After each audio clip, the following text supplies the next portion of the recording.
If you thought the justice system couldn't get any more insulting to victims, wait until you hear what happened in this case. An 18-year-old lad is walking home from a night out. He gets into some kind of row. He ends up stabbed multiple times with a ceremonial knife, including a fatal wound to the chest. He's bleeding out on the street.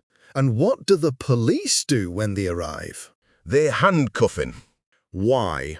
Because the man who just knifed him told them he was the victim of a racist attack. That's not a mistake. That's not a misunderstanding. That's a scandal. Grab a brew. This one's gonna make you angry. This is Real UK Pulse. Right. Let's get into it properly. On the 3rd of December 2025, in the Portswood area of Southampton, 18-year-old university student Henry Nowak was walking home after a night out. Henry was a finance student in his first year at the University of Southampton. He was Polish-British from Chafford Hundred in Essex, and by all accounts, just a normal young lad minding his own business. At some point that evening, he crossed paths with 23-year-old Vickrum Digwa.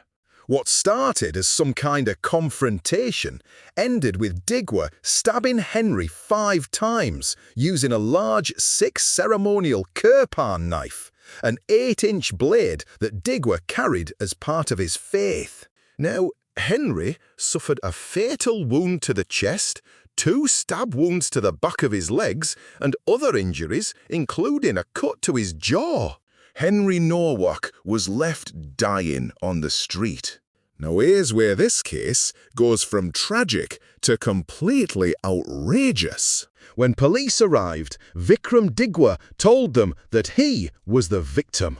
He claimed Henry had racially abused him, punched him, knocked his turban off and grabbed him by the hair. He presented himself as the one who had been attacked, and the police believed him. They handcuffed the dying 18-year-old Henry Nowak and treated him as a suspect. While Henry was bleeding heavily and losing consciousness, officers were putting restraints on him because his killer had played the racism card. Henry eventually collapsed and died at the scene despite first aid attempts. Let that sink in for a second. The actual victim, the one who had been stabbed multiple times, was handcuffed and treated like a threat, while the man who killed him was initially treated as the one who needed protecting. Police have since apologized. I want to apologise. I want to say that I am sorry that Henry couldn't be saved that night. I'm sorry that he was handcuffed and arrested in the moments before he lost consciousness. It's quite clear that officers didn't understand what had happened immediately. And that is some of the context I would ask people to understand. There had been a delay from those who chose eventually to call them. There were lies from Henry's killer in that 999 phone call. Further lies from his killer. They've referred themselves to the Independent Office for Police Conduct. But apologies don't bring Henry back, and they don't undo the fact that in his final moments he was being treated like a criminal because someone lied. The prosecutor later described Digwa's claim of being the victim of a racist attack as a wicked lie. And that's exactly what it was. Digwa tried to claim self-defense in court. He said Henry had started it. The jury didn't buy it. This week, they found him guilty of murder and of carrying a bladed weapon in public.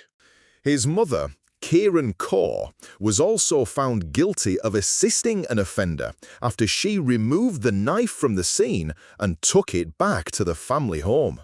But the damage to public trust was already done long before the verdict.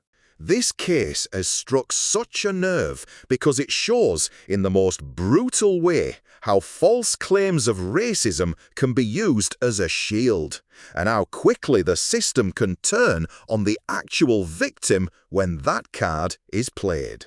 Henry Nowak wasn't some violent thug who went out looking for trouble. He was an 18-year-old student walking home from a night out.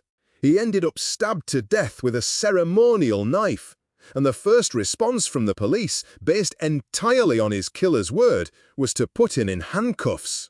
Where was the duty of care? Where was the basic instinct to help the person who was clearly bleeding out on the pavement? Instead, we got officers following a narrative that had been fed to them by the person who committed the murder. This is why so many people are completely disillusioned with parts of the police and the justice system. When young men, particularly white British lads, can be left dying while officers prioritise a racism claim that turns out to be a lie, it tells you everything about where priorities lie. We've seen this pattern too many times. The rush to believe certain narratives, the reluctance to question them, and the consequences when those narratives turn out to be false. In this case, the consequence was that a dying teenager was handcuffed instead of helped. Henry's family have had to sit through the trial and hear the lies that were told about their son. They've had to listen to his killer try to paint himself as the victim. And they now have to live with the knowledge that in Henry's final moments, the people who arrived to help chose to restrain him instead. It's disgusting. And it's exactly why trust is at rock bottom.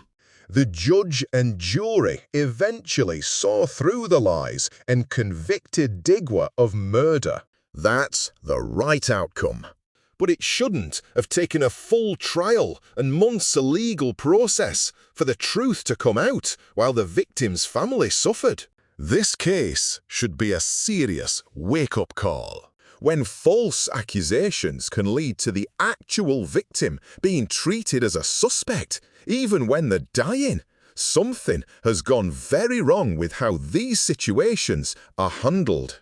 People are angry because they're tired of seeing victims failed and narratives protected. They're tired of a system that seems more worried about optics and certain accusations than about basic justice and protecting the innocent. Henry Nowak should have been helped. Instead, he was handcuffed, and that will never be acceptable. I want to hear from you in the comments. Do you think the police response in this case was acceptable? Do you believe false racism claims are being taken too seriously, even when they put real victims at risk? And do you think cases like this are a big reason why so many people have lost all faith in the police and the justice system?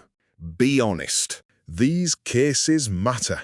If you're fed up with a system that seems more interested in protecting certain narratives than protecting actual people, hit subscribe and turn on notifications.